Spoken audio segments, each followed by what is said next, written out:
Zombie Apocalypse.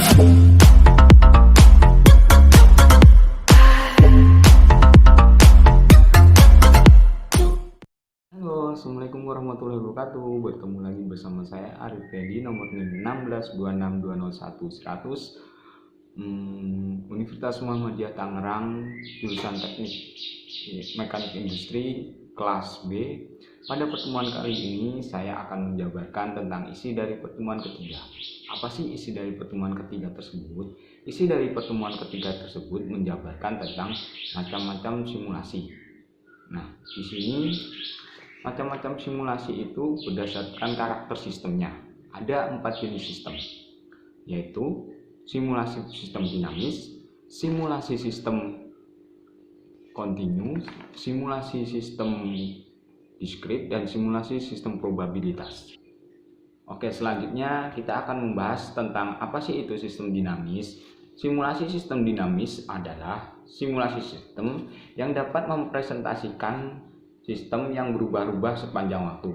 Misalnya tentang pengendalian kedudukan satelit.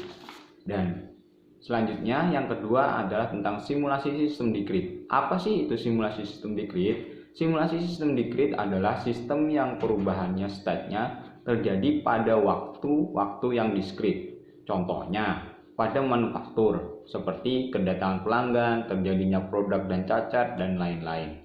Selanjutnya kita menginjak ke jenis-jenis simulasi ketiga, yaitu simulasi sistem kontinu. Simulasi sistem kontinu adalah simulasi sistem yang perubahan state-nya terjadi secara kontinu. Apa sih itu sistem kontinu?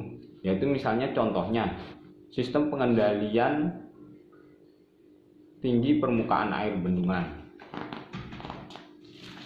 Oke, dan selanjutnya yang terakhir, simulasi sistem probabilities. Simulasi sistem probabilities adalah dapat dijumpai di berbagai persoalan, misalnya kapan datangnya calon pembeli obat di apotik. Nah, untuk selanjutnya kita masuk ke tahap-tahap langkah-langkah sistematis. Langkah-langkah tahap sistematis bisa kita lihat di sini. Nah, di situ. Nah, langkah-langkah sistematis tersebut, yang pertama tentang kreasi model.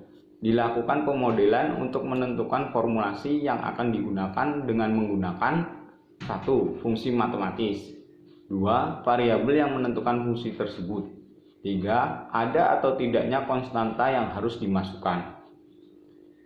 Selanjutnya, langkah-langkah sistematis. Langkah-langkah sistematis yang pertama adalah validasi.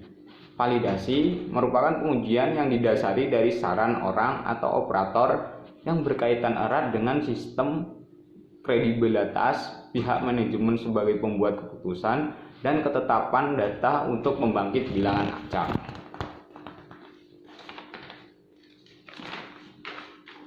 Langkah-langkah sistematis yang kedua yaitu tentang verifikasi. Verifikasi yang pertama dilakukan untuk mengetahui apakah program ini benar dan sesuai dengan simulasi yang dikehendaki. Yang kedua, melaksanakan perbaikan pada program simulasi yang sudah dimasukkan ke dalam komputer. Nah, yang untuk selanjutnya tentang langkah-langkah sistematis yaitu mengenai terkait dengan desain eksperimen. Desain eksperimen terdiri dari yang pertama, percobaan simulasi diawali dengan keputusan penentuan kondisi awal simulasi atau initial condition, panjang periode pembangkit antrian, lama waktu simulasi, dan banyaknya replikasi alternatif simulasi tersebut. Yang kedua, untuk menguji desain dengan menggunakan teori eksperimen desain. Dan yang ketiga, mencari nilai efektif dan percobaan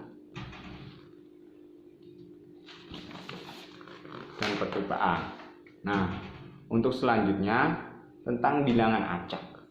Bilangan acak adalah teknik untuk mendapatkan bilangan acak. Teknik yang pertama menggunakan tabel bilangan acak. Ada beberapa jenis tabel bilangan acak yang biasanya kita kenal, dan kita bisa menggunakan salah satu di antaranya. Untuk yang kedua, membangkitkan sendiri tabel bilangan acak melalui program komputer. Jadi akan ada suatu aplikasi tentang program komputer tersebut mengenai tentang bilangan acak.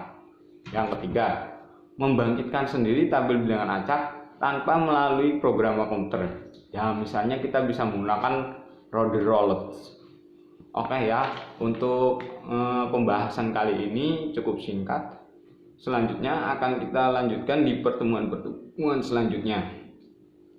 Semoga bisa bermanfaat untuk semuanya. Billahi taufik wal hidayah. Assalamualaikum warahmatullahi wabarakatuh.